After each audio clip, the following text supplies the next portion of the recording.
I am Dakota Fanning. We are on the set of my short film for Miu Miu Women's Tales, which is called Hello Apartment. We are in Brooklyn, New York on a gloomy Saturday in November.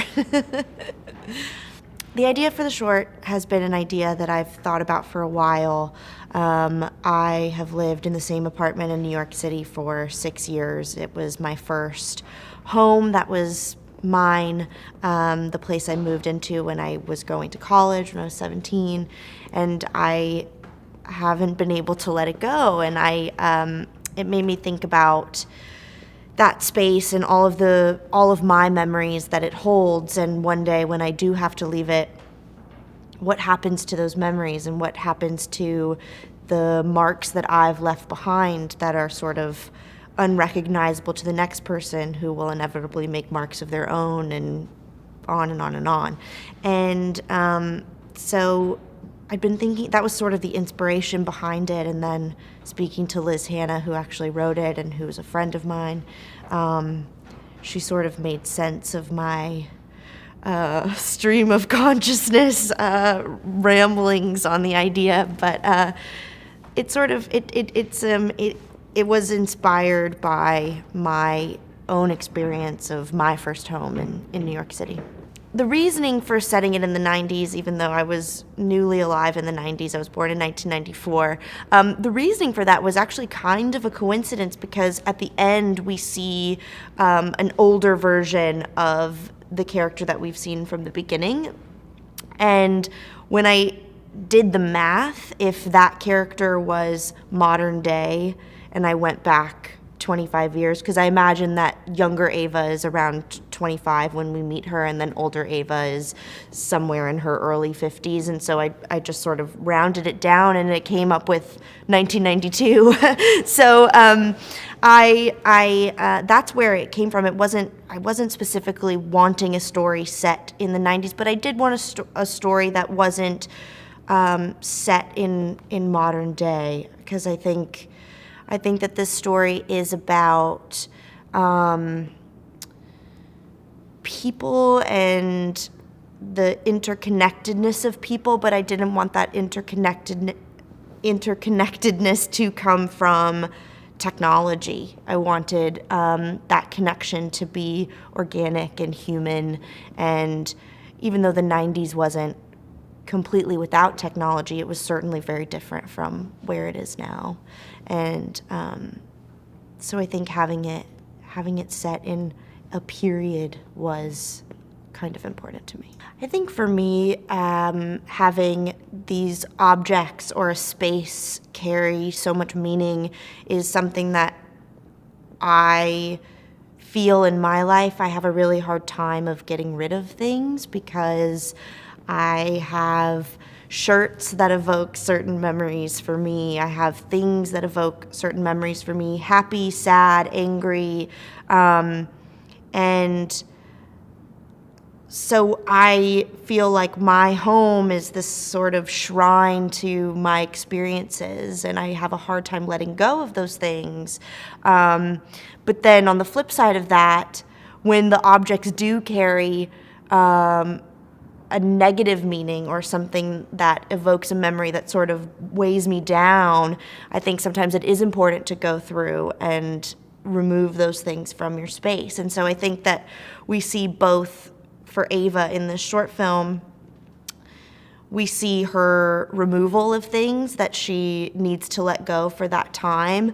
And then we also see when she comes back as her older self, that those things no longer carry the sadness that they did. And I think that also something that I tell myself in my own life is that one day everything you're experiencing will only be a memory, and it won't cause you the same.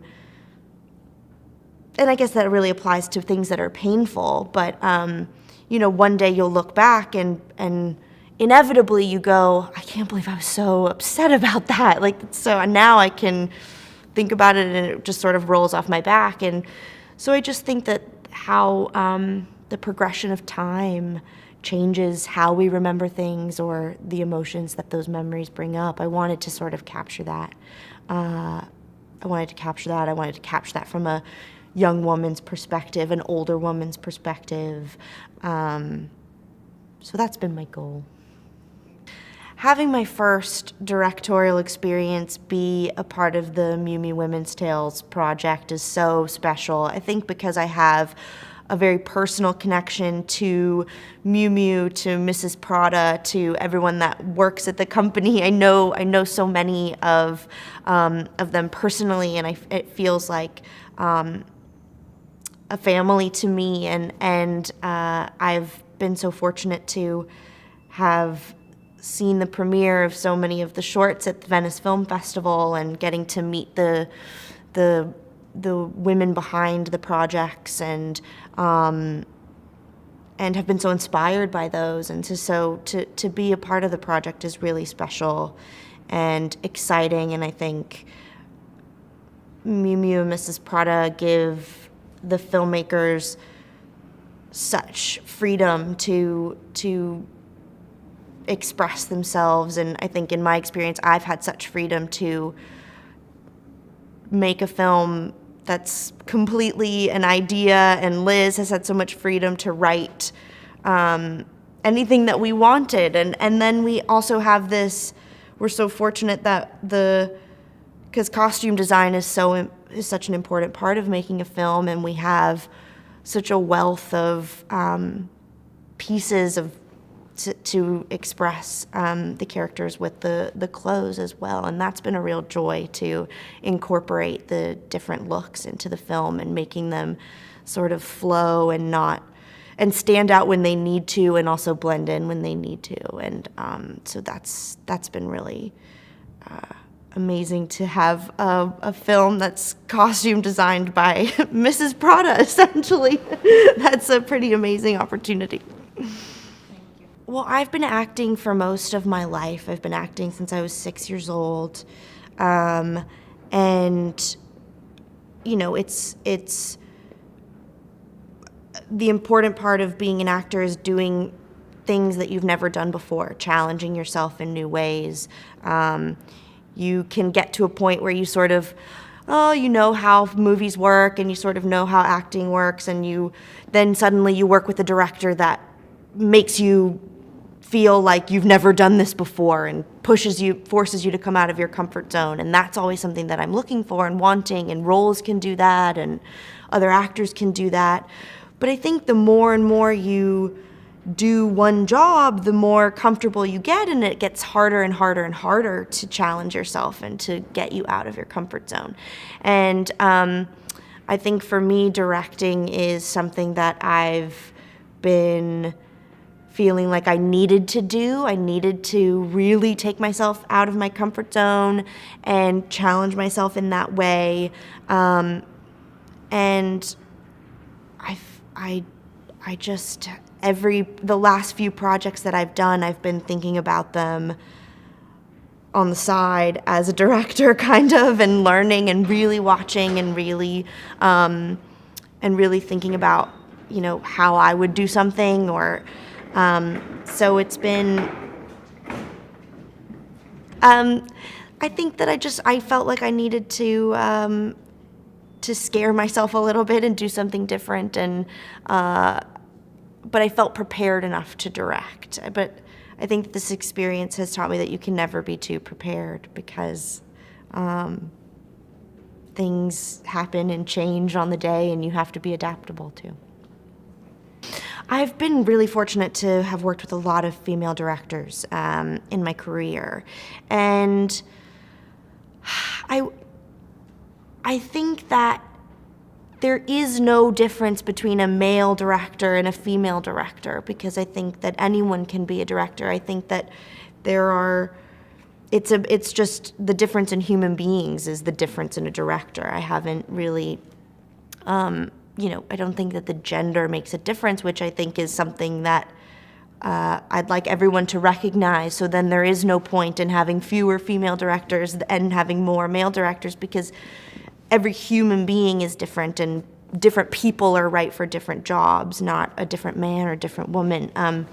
So I think that I would finally be happy when it becomes truly equal and you no longer have to make this distinction between a male and female director, and that it's just a equal group of directors from all different backgrounds and different genders and that identify in different ways. And so I think that that will be when you can finally sort of stop having this conversation. But until then, I think it's important to keep having it and keep sort of talking about the different percentages and numbers. It sounds so ridiculous, but it is true.